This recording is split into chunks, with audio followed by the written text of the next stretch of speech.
Hi guys, I'm EVM and welcome back to the channel. This is the Honda E, and in a world of Euro boxes, this is a refreshing change. It looks completely unique, and I think it's the sort of thing that if you asked young me what a car in 2020 would look like, this is what I would have drawn. And it's electric as well.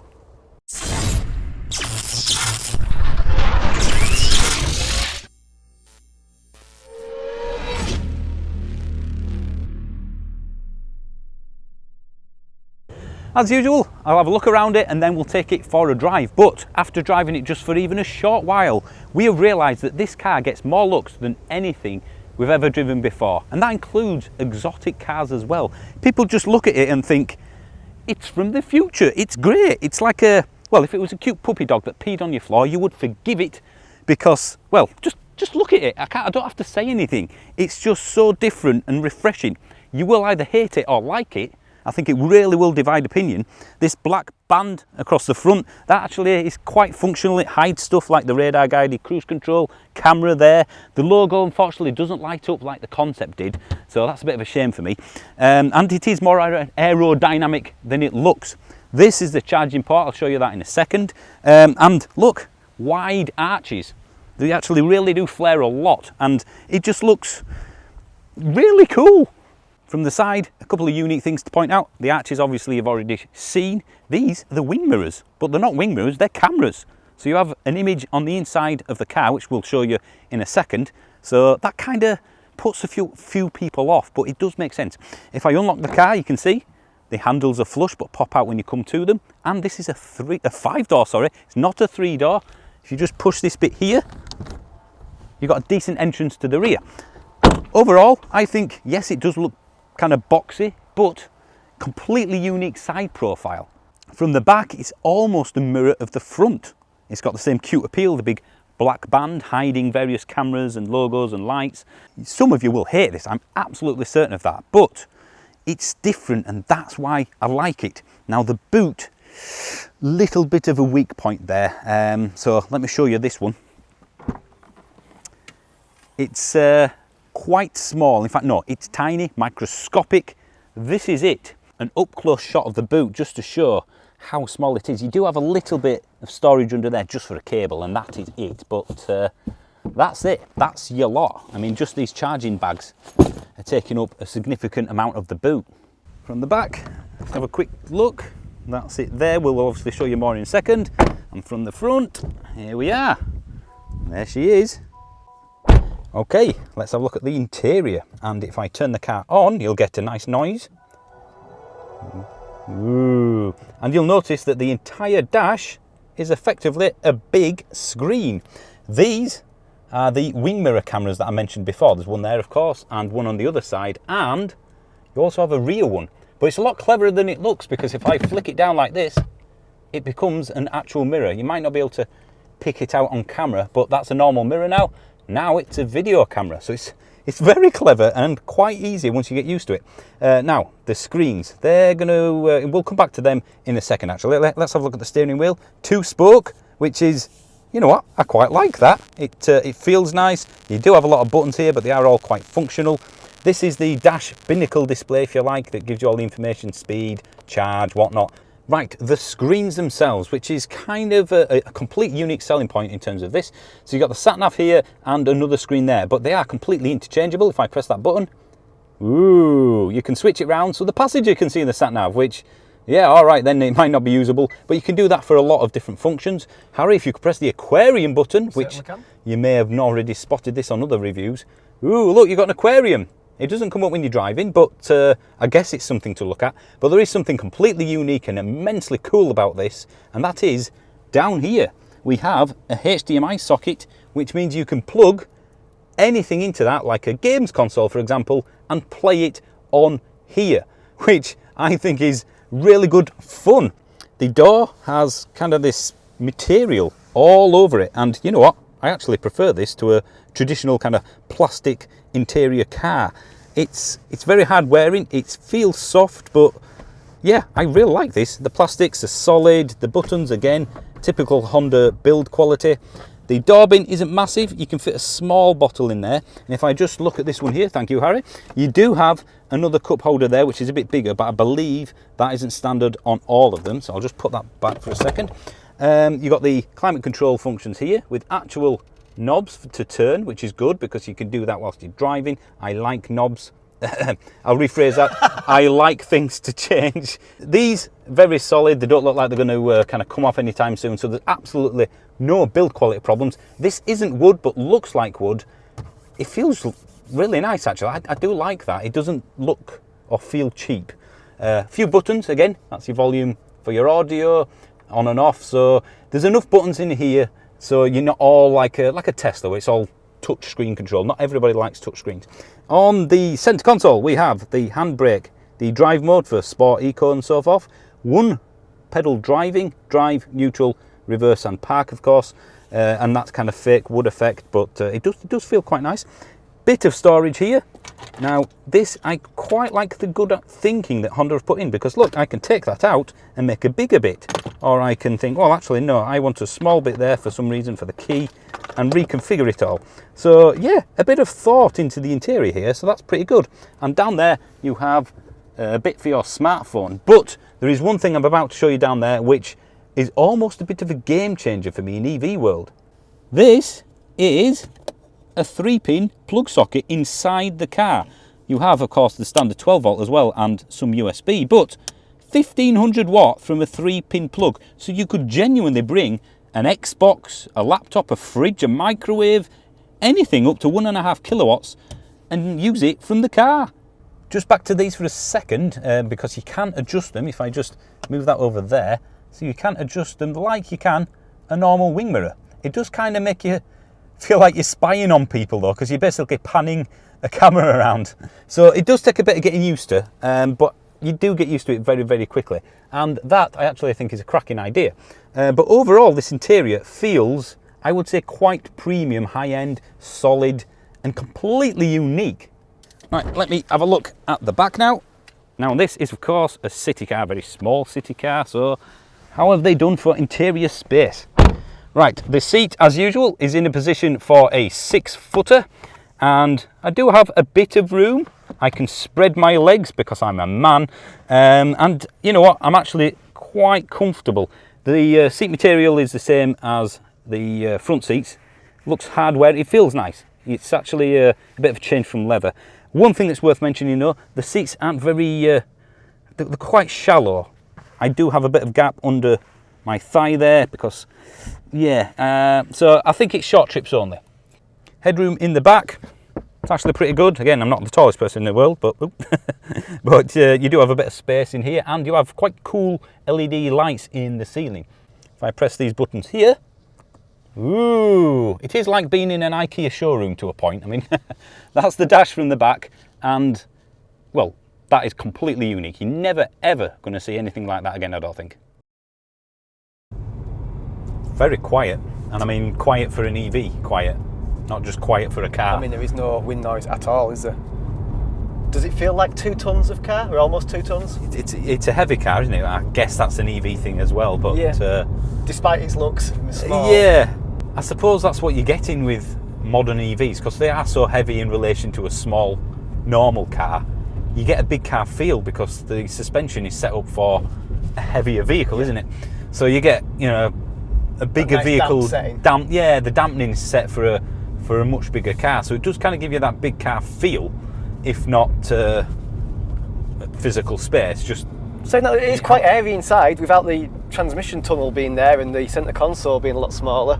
I don't feel enclosed. No, at all like that. I feel. We're not touching elbows, are we? So I think they've got the suspension sorted. To be honest, I mean it's. Yeah.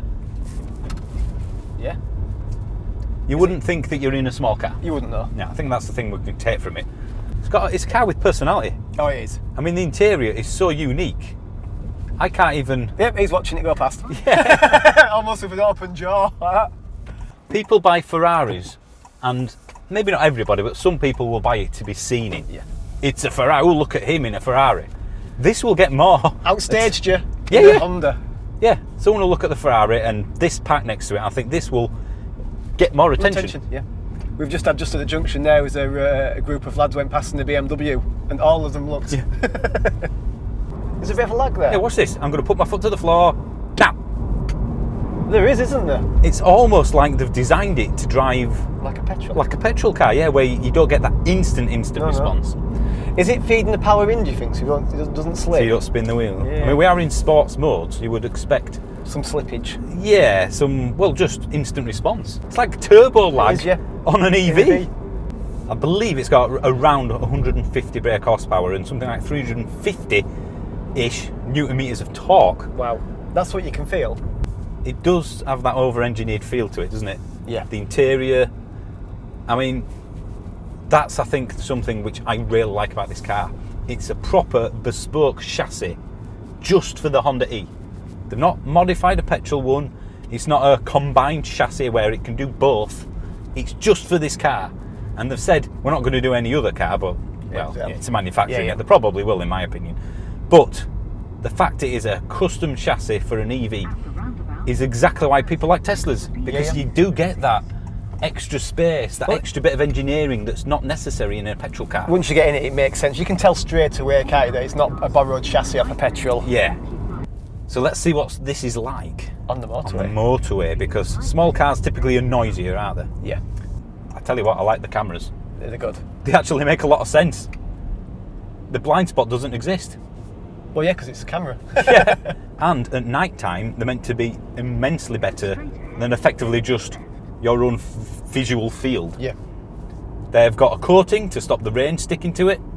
And everyone's looking at it. He's waving. You see? It garners attention, does this thing? Oh, you know what I always love about doing these sort of car launch things down south? Driving around the London area and the M25. Everybody's so friendly. Yeah, I mean, that guy over there, he was waving almost. Yeah. Like he was saying, I like both of you. He was, That's yeah. what he was saying. I've no idea what that was. I think he means, have you got a gear stick? Have you? Yeah, No, I think that's what that guy was talking about. Would you like a cup of tea? Tea? Yeah, I mean, everybody's so friendly on Absolutely, the M25. It's amazing. This is a rear-wheel drive car, which is exactly what you want for something with that amount of torque. Yeah. The Kia Soul that we had a few weeks ago, too much power, spin the wheels. Insert clip. Yeah. And that was front-wheel drive. So I suppose maybe that's why Tesla have rear-wheel drive, or 4, because front-wheel drive just wouldn't cope with it. Oh no, you just spin. Yeah, and the i3 as well. We're doing motorway speed, shall we say? Yeah. And All I can hear is my can of pop rattling. yeah, it's not without its flaws, though, is it? No. I mean, this is really clever, but it does make me. Well, it reminds me of Windows 8 interface. It does, doesn't it? It's very almost Windows Phone. Yeah, the defunct Windows Phone. Is it the colours? It's just plain, isn't it? It's like, I mean, you look at a modern app, even Honda's app for this, because there is an app, and that looks, modern and sleek, Apple-like. It's like somebody's drawn the plans and given that to the graphic designer, and the graphic designer's just giving them exactly what they've wanted rather than, It's the beta. Yeah. I mean, I know it needs to be big so you can press it easily when you're driving, but it doesn't match the rest of the technology that the car's got. It's That like looks 5 years ago. Yeah, it's like having a modern laptop and putting Windows Vista on it. It is, yeah. You wouldn't do it, would you?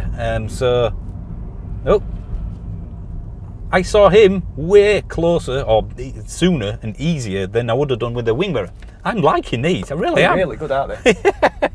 These seats are. I like them. The bolsters are quite. Yeah, and do you know what? Sporty. With them being fabric, they actually hold you. It's not slippy. We've had more gorps with this than any other vehicle. I think that's definitely fair to say. It's definitely fair, yeah. Yep, look at that guy doing the double take out the van window. This is going to be extremely rare in car terms, I think. Oh, yeah. I think they said they sold 500 so far. 500 pre-sales. And that's not bad for this, certainly given the cost of what they are, but ultimately, you're not going to see them all over the place, are you? No. And that means it's going to be, again, rare, it's going to be unique. People are going to go, woo, a lot, as we've obviously shown. Yep. And I think this is going to be a future cult classic. I think it's a classic already. Basically, it's a breath of fresh air in a room full of farts. Yeah. We've just watched the Honda presentation and they made a very good point for why the battery is this size. It's about 35-ish kilowatt hours. You know, the range is something that people criticised before this came out. And they said, well, hang on a minute, if you have a mobile phone, we can make the phone bigger and put a bigger battery in it and the battery would last longer. But people don't want a bigger phone. They've just said, well, I want a phone that size and that's the biggest battery you can put in it. And they're willing to charge that? I just have to charge it. Yeah. If they made this with a bigger battery, the car would be bigger, it would be heavier, it wouldn't be what they've designed it to be. Yeah. Hold a tablet up to the head. Hold an iPad to your face. Oh, I've got a good battery life. And look at the screen, tons bigger. Yeah. So the prices of this start at about 26.5-ish and up, probably past 30 if you really spec it. So it's definitely mini territory. It's definitely, I mean, that's its only rival that I can see as an EV. I wouldn't class an E208 or its clones as a rival to this. It's like a mini. It's almost like a premium version of a small car. Yeah. And of course, it's just not as practical as those. They're more super minis, whereas this is purely an urban city car, and that's all Honda are telling you it is. It's designed for the city. It's not. Yeah, it's not a motorway cruiser. Well, I've posted several pictures of this on my social media, and I've got a lot of friends who are really big petrol heads. Yeah, like Mega. Mega, yeah. And there's a fella on there who's got a MX-5 turbo that he's done himself, giving an indication how much a petrol head he is. Yeah. And he's like, I don't like electric cars, but I'd happily have one of these. And that's it, isn't it? Yeah. It's the appeal of it that you just can't match. I mean, that she's watching, they're watching. What is it? And that it almost makes you feel like you're driving something really special. You are driving something special. Well, like I said, the turning circle on this is just obscene. Yeah. I mean, it's just we could turn around this road, couldn't we, without doing a 3-point turn? Yeah. If you're ever going to do your driving test in a car, this is the one to go for. When they say do a 3-point turn, you just turn the wheel and you go, there you go. And it go not like that. Yeah.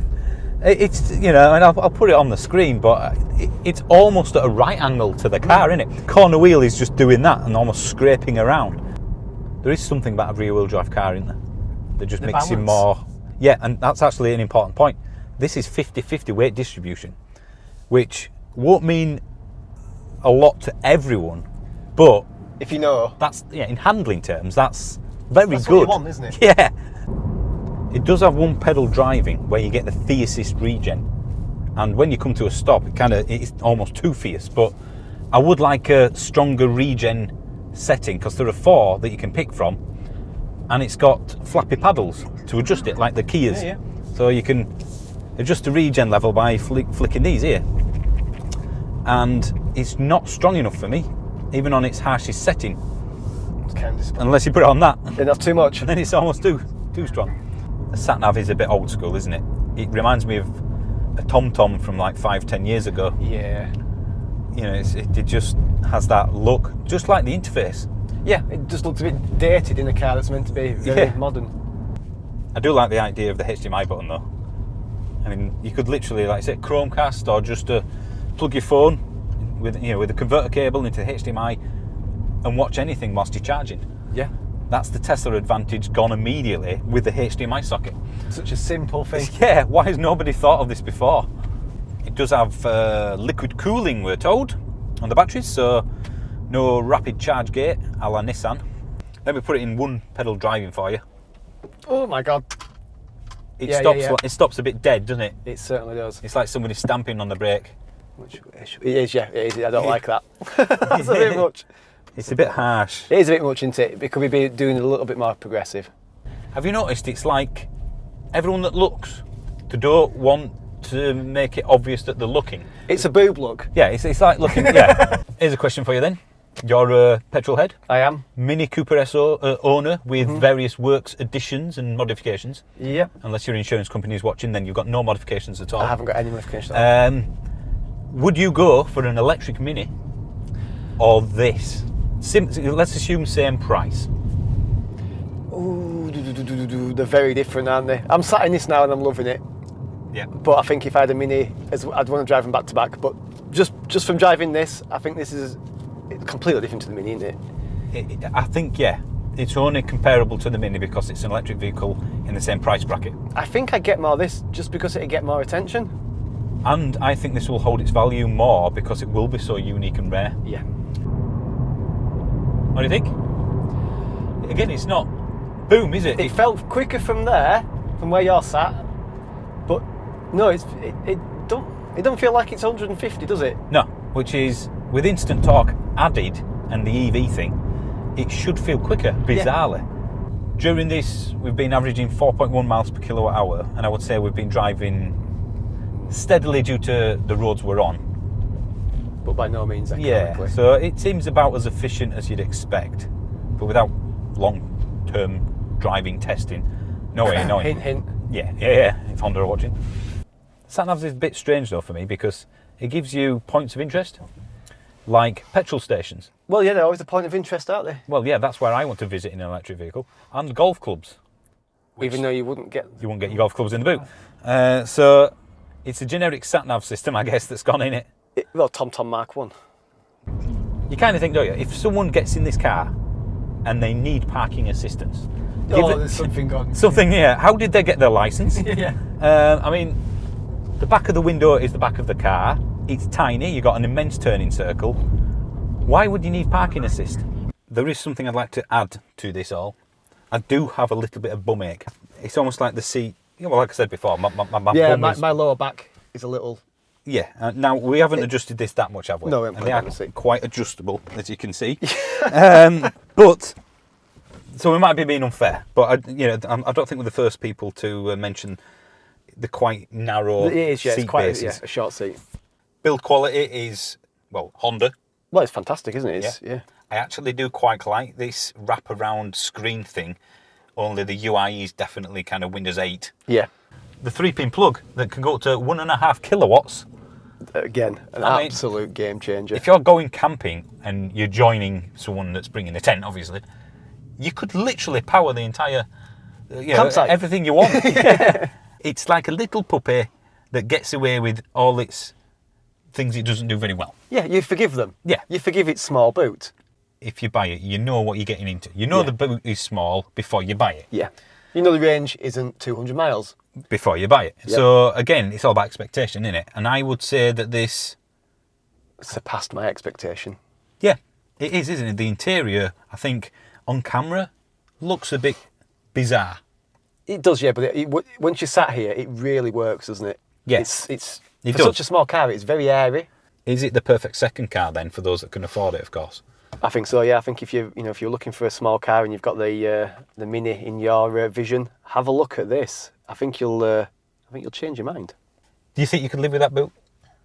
Do you know what? I'd learn to live with it. There you go. Because you know what you're getting. Yeah. I guess maybe that's why. No, I think couples, people without small kids. If you're not going to push chair in that boot. No. You get child seats in the back. You get 2. There's ISOFIX for both of them. So I think it's aimed at anybody without small kids, isn't it? This is better than I expect. The only sticking point, and I know people bring it up, is the cost. Yeah. But electric cars aren't cheap, are they generally? Yeah. In EV terms, I would say it's worth the extra over an E208 or a Corsa E. Zoe? Or a Zoe. I mean, it's a different the Zoe has it's the range, isn't it? Yeah. You'll get about 50, 60 miles more in an E208 than this. And the E208's got a better interior in terms of, well, a traditional interior anyway. Yeah. But you know what? But it hasn't got a fish tank. I'd go for this. Yeah, I would, yeah. Over the...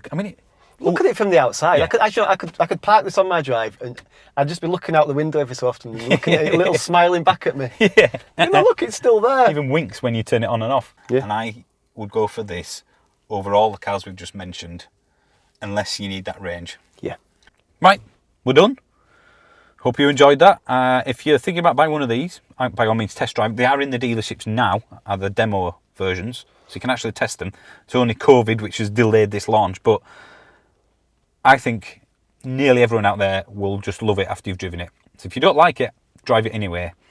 If you can live with the boot, it's the one I would go for. Definitely. It's a car with personality, which is severely lacking in modern car world and kind of especially in car EV world. Yeah. So that's it. If you want a car with a, like I said, an aquarium built in, this is the one for you. This is the one for you. So yeah, from near London, which makes a change for a car launch. Yeah. Thank you for watching. please do subscribe so I can come to more car launches in London. Cheers, guys. Thanks for watching. Bye. See you later. Bye.